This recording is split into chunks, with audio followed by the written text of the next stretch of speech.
Bueno, Emilio, ¿Cómo estás? ¿y vos? ¿Todo bien, Nadir? Acá andamos. Por fin Bueno, arrancamos. Con los informes de la masa. Así es. Ahora Bueno, con esta... en el tema de empezar a informar, Sí, que queremos nosotros, que hace falta un informe relacionado con los videojuegos. tenemos ganas de que haya unos informes completos Exactamente. y informativos, ¿no? Sí, más que nada es eso.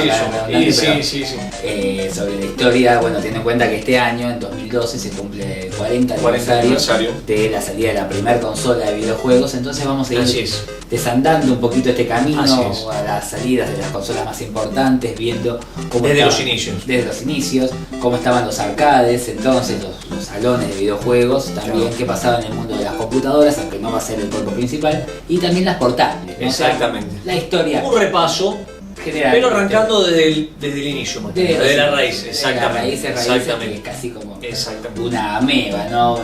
¿Qué creemos que es lo que hace falta informar de cómo se originó esto?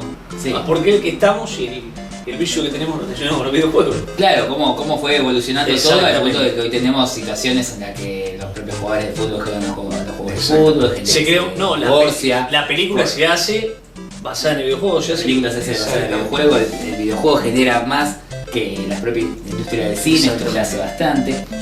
Entonces, bueno, ¿cómo se da origen esto? ¿No? O sea, ¿desde dónde arranca? Y bueno, tenemos que remitir al primero que pudo manejar luces en pantalla, pero esto se va casi hasta la década de 40, que hace más de 40 años.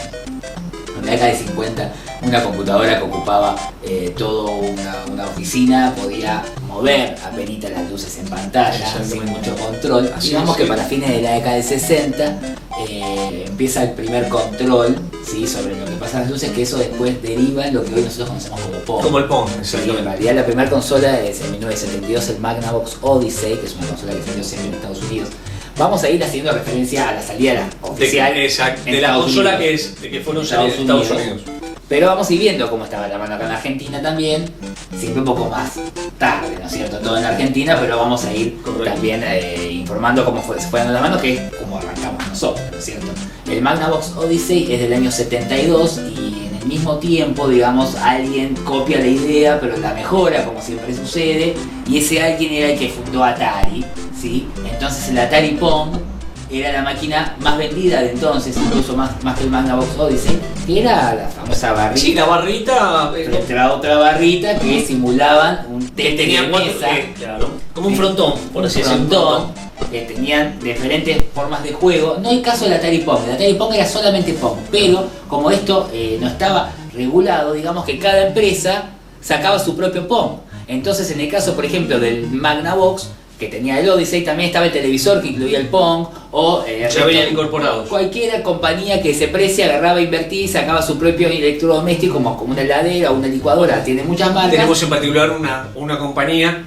Sí, ¿Qué hace bueno, acá? en el caso de la Argentina, como siempre decimos, a fines de la década del 70, después de que pasaron todos los inconvenientes que no estaban para juegos acá en el país, sacado la compañía, más allá de que la más famosa era el Telematch, la versión sudamericana del Pong más famosa fue Telematch, también en el caso de Magic Click, que es una compañía de electrodomésticos de encendedores para hornallas que duraban 104 Acá la años tenemos. justamente, Magic Reliquia Click para mostrarlo. nos tiró el Teleclick Magic Click, nos dio la oportunidad de poder conocerlo acá en la Argentina. Digamos que esto en su momento fue visto como un aparato de última tecnología, ¿sí? Que se conectaba al televisor Sí, que era lo último. y tenía diferentes juegos, que en realidad Cuatro eran solo eran. 5. En este Ah. caso tenemos tenis, fútbol de 4, frontón de 2, frontón de 1 y fútbol de 5. Como pueden ver, el tenis era la misma versión de Pong, uno contra otro, era 2 contra 2, fútbol de 4.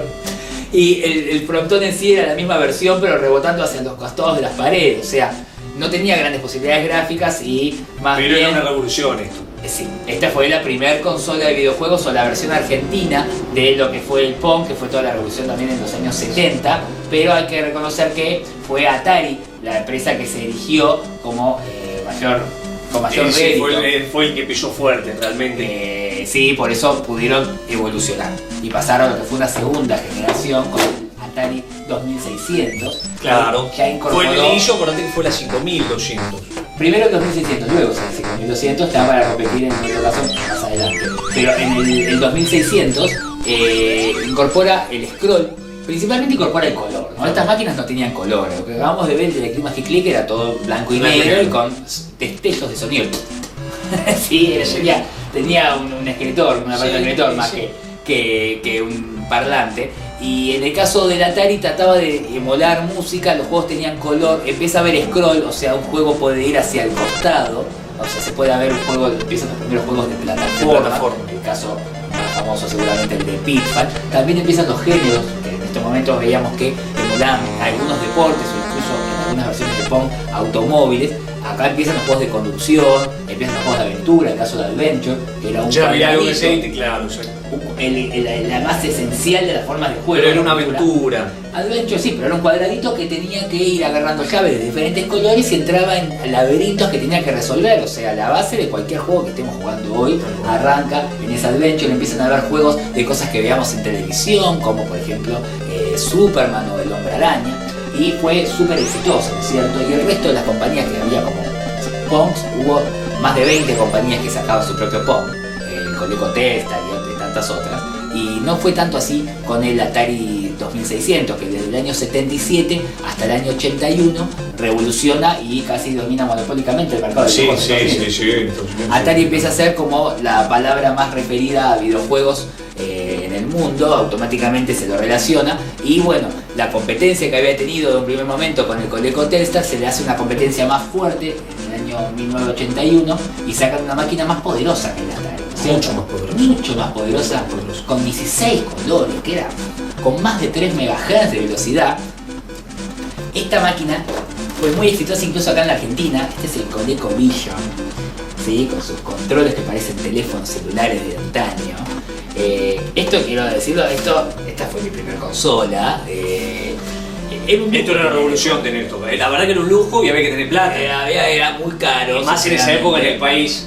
Era muy difícil porque estábamos recuperando la democracia, pero empezamos a agarrar la hiperinflación y en Estados Unidos esta máquina tuvo un éxito moderado, menor incluso capaz que el que tuvo aquí propio en la Argentina. Esta máquina está desde el año 81 argumentando que iban a sacar el juego dominador de arcade en aquel momento. Bueno, eso es lo que te iba a decir, Emilio. ¿Qué fue lo que realmente revolucionó esta máquina? Claro, que vos podías jugar un arcade igual. Los arcades los podías muchos. Eso es lo que te ofrecía Coleco Vision. Era mejor que el propio Asteroids. O sea, o que lo que era el Space Invaders de los arcades, ¿sí? El Coleco podía superar. El Coleco rendía como una máquina de generaciones posteriores. Pasa que el Coleco sacó muy poquitos juegos. Pasa que tenía una ranura acá que permitían ponerle cartuchos al Atari 2600. Claro. ¿Sí? Lo cual trajo varios problemas con Atari, pero después le ganó el juicio igual. A lo que voy es que el Coleco, junto con el Atari, ¿sí? Y con lo que pasaba con el resto de las máquinas, ya estamos hablando de que Coleco llega hasta el año 81, 82, 83, a 10 años de la salida del primer Magnavox Odyssey, de lo que era el Pong. Y cuando hablábamos de que la industria empezaba a crecer y sacaba juegos de película y todo, la industria súbitamente se cae. Se cayó. Pero se cae, ¿qué significa se cae? O sea, sale en CNN un informe diciendo que si usted compra un Coleco o un Atari, usted es un estúpido. Entonces que lo que usted tiene que comprar es una computadora, como la nueva Spectrum o la nueva Commodore. ¿Sí? Tenemos también la posibilidad después de ver el Commodore, en este caso. Y la diferencia era que cómo fue que se fue desarrollando eso, de qué manera y por qué. Bueno, tiene que ver con los juegos. Esa es la verdadera razón. El Atari 2600, por ejemplo, en Argentina, teniendo un caudal gráfico menor, el Coleco le ganó al Coleco en ventas porque tenía mayor cantidad de juegos. Los juegos se tornan repetitivos, son todos clónicos del Donkey Kong, o clones del Pac-Man, o clones de Space Invader. Hay 3 o 4 géneros que se repiten. Por lo general, si no están bien hechos, son injugables, o sea, no dispara bien, no responde bien. La gente se empieza a cansar y se empieza a ver al videojuego como una moda pasajera. Como querer ir a comprar un disco de bandana, ir a jugar al pádel, a comprar un Tamagotchi. El videojuego desaparecía. Todos los dueños de cadenas de jugueterías retiraban las consolas de videojuegos pensando que era un evento pasajero. Que fue denominado el crash de videojuegos sucede en 1983. En 83-84 esas consolas, ¿sí? Como este Coleco Vision o el Atari 2600, incluso el 5200, se envían a Sudamérica y llegan en precios accesibles acá, y por eso que se inunda el mercado. Y para mucha gente, como para mí, el Coleco Vision fue la primera máquina de videojuegos que tuvimos. Pero hay que reconocer que en aquel momento uno tenía grandes expectativas de un videojuego. Uno no esperaba ver un grandísimo juego de fútbol. Estaba el juego de Rocky en Coleco, pero era malo el juego de Rocky del Coleco. O sea, era Stallone contra Mr. T, pero solamente Stallone contra Si Mr. ha T. salido desastre. El juego de T, el Atari, el propio juego del Hombre Araña, el Atari, el juego de Superman del Atari y la gran mayoría de juegos del Coleco, estas máquinas hasta aún no tenían forma de pausa, no tenían continuación ni los juegos tenían final. Entonces la industria se acaba y esto ocurre en el año 82-83 en Occidente, en Estados Unidos, en Europa y consiguientemente también lo que pasa en Sudamérica, pero ¿qué pasaba en la otra parte del mundo? ¿Qué pasaba en Oriente, ¿no es cierto? ¿Qué pasaba en Japón? En Japón había una empresa no muy grande de desarrollo de productos electrónicos que se llamaba Sega, que había sacado una consola de poder similar al ColecoVision, que tenía un gran éxito en Japón, principalmente por los colores y por tener juegos mejores incluso que el Atari 2600.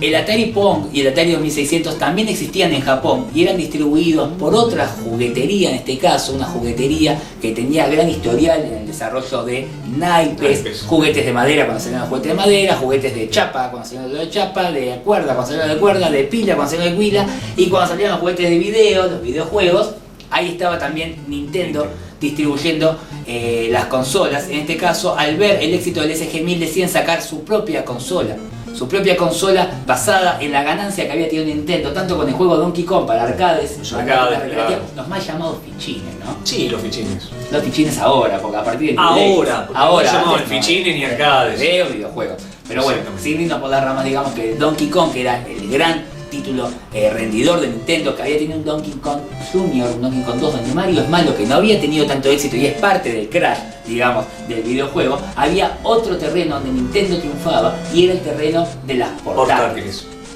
Miramos alguna portátil. Sí, miramos alguna portátil de la cámara de verde. nuestra colección personal. ¿Qué es esto? Porque esto fue la primera. Esto es un Donkey Kong. Sí, hubo que matar a alguien para mentira, no, bueno, sí, poco para. Esto es el Donkey Kong de que estaba en los videojuegos, muy parecido, pero portátil, de Nintendo. ¿Cuánto salía esto hoy más o menos para la gente?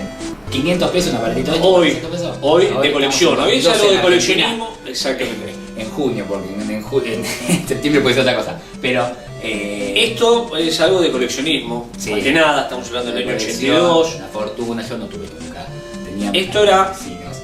Esto era como decir lo top en la época y acá salía mucha plata. Mucha plata, tenía un solo juego. Exactamente, es un solo juego, 2 pilas de reloj. ¿Tenés algún otro para mostrar? Sí, por favor. Lo que pasa es que ese fue el pionero. Este fue el Donkey Kong, ¿sí? Uno viene acá con el personaje que van apareciendo diferentes gráficos dibujados, digamos, como si fuese la definición gráfica de una calculadora que ya tiene preprogramado el resultado del cálculo. Es lo mismo, es una calculadora con dibujitos muy lindos. Está con caja, con caja. Este es otro modelo de los Game & Watch que también salía. Bueno, en este caso se llama el Fire. Este ya eran así.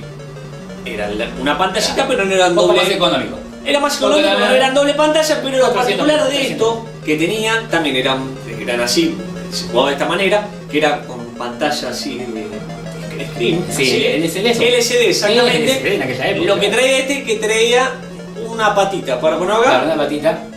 Entonces tenía despertador y reloj. Vamos ahora mostrándonos el. Pero bueno, esto fue evolucionando también. Ya estamos en el año 84-85 y Nintendo nos mostraba esto, era furor en Japón, en Estados Unidos, en Indonesia, en donde fue. Esto ya color directamente, tenía doble un espejo, entonces aparecía el juego directamente abajo. Y la particularidad es que era a color. Esto ya era bueno, y no podía ver la imagen del espejo. Estamos hablando de 1.000 pesos de ahora más o menos. Y esto es algo muy de culto, todo esto es de culto, esto es muy de colección. Pero bueno, esto era lo top. Entonces, Nintendo en aquel momento no tenía competencia con este tipo de máquinas. Así ni la tiene hoy en día. Más o menos, bueno, habría que poner. Sí, habría que poner. Pero bueno, a lo que voy es que en aquel momento no la tenía y le permitía tener grandes dividendos junto con los dividendos que había permitido el Donkey Kong y la propia distribución de Atari en Japón. Entonces lanza su propia consola, que fue llamada el Famicom, ¿sí? El Family Computer. En el año 83-84 con una serie de juegos que eran esos, jugables, o sea, un sistema de 8 bits también como el Coleco, un poco más poderoso que el Atari. Algo hogareño. un sistema hogareño que tenía grandísimos juegos, como hoy la gente puede recordar, así 1942, Battle City, Excitebike, Circus Charlie, Mappy, Antarctic Adventure y muchos más, que tuvieron un enorme éxito, que cambiaron la concepción del videojuego y que en 1985 iban a ser presentados, ¿sí?, en Estados Unidos para ver cómo funcionaban, con en este caso un excelente truco comercial, como lo vamos a estar viendo, y la presentación de quien es seguramente el personaje más importante de la primera historia y seguramente hasta el día de hoy de la historia de los videojuegos. Me refiero a Super Mario Bros. Así que eso va a ser parte de nuestro siguiente informe de la masa, ¿no es cierto? Muchas gracias, hasta luego.